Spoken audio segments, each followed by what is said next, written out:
Bahujan Samaj party दलित मुस्लिम OBC यानी कि DMO समीकरण के जरिए समाजवादी पार्टी के राष्ट्रीय अध्यक्ष अखिलेश यादव के पिछड़ा दलित अल्पसंख्यक यानी कि पीडीए पॉलिटिक्स की काट को तैयार कर रही है।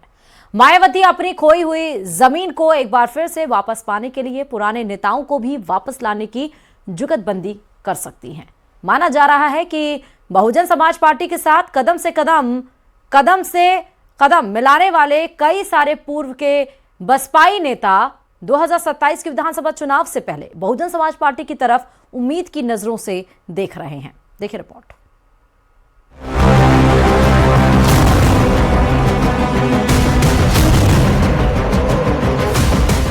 बहुजन समाज पार्टी की अपने पुराने साथियों के साथ उस वोट बैंक पर भी नजर है जिससे 2027 के विधानसभा चुनाव में उनकी राह आसान हो सके। दलित मुस्लिम ओबीसी के साथ बीएसपी अपने पुराने साथियों को भी एक करने के बारे में सोच रही है। सूत्रों की माने तो पूर्व मंत्री धर्म सिंह सैनी बीएसपी में शामिल हो सकते हैं। स्वामी प्रसाद मौर्य समेत बीएसपी छोड़ चुके कई नेताओं की भी बीएसपी में घर वापसी हो सकती है। हाल ही में कांग्रेस से इस्तीफा देने वाले नसीमुद्दीन सिद्दीकी को लेकर भी कई अटकलें हैं। राजनीति के जानकार मानते हैं कि इससे बीएसपी के दलित ओबीसी गठजोड़ को मजबूती मिलेगी।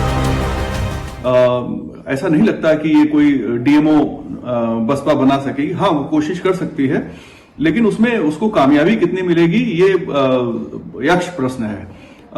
बसपा काफी दिनों से तरह तरह के प्रयोग करने के मूड में नजर आ रही, लेकिन उनका कोई प्रयोग अभी धरातल पे उतरा नहीं है। तो जब वो कोई प्रयोग धरातल पे उतारेंगे तभी उसकी वस्तुस्थिति समझ में आएगी। समाजवादी पार्टी के पीडीए फॉर्मूले को जवाब देने के लिए मायावती दलित पिछड़ा और अल्पसंख्यक का गठजोड़ तैयार करने में लगी हैं। वहीं एसपी का कहना है कि 2027 के लिए उसकी तैयारी पूरी है और बीएसपी से उसे कोई चुनौती नहीं है।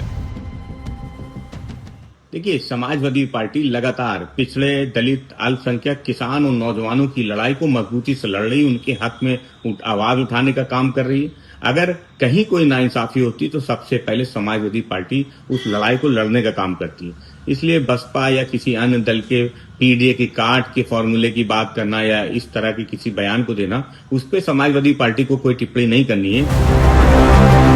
2027 के विधानसभा चुनाव से पहले बीएसपी और एसपी की जहां दलित मुस्लिम ओबीसी पर नजर है, वहीं बीजेपी के आगे उनकी रणनीति कितनी कारगर होती है ये आने वाला वक्त बताएगा।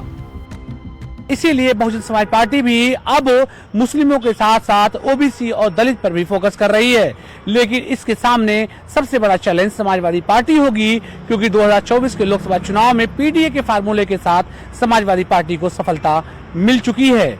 2027 का विधानसभा चुनाव इस बात पर तय होगा कि आखिर ये तमाम जातियां किसके पाले में जाती हैं। कैमरा पर्सन मनोज शाही के साथ अलाउद्दीन, न्यूज़ 18 लखनऊ। और चलिए अब बात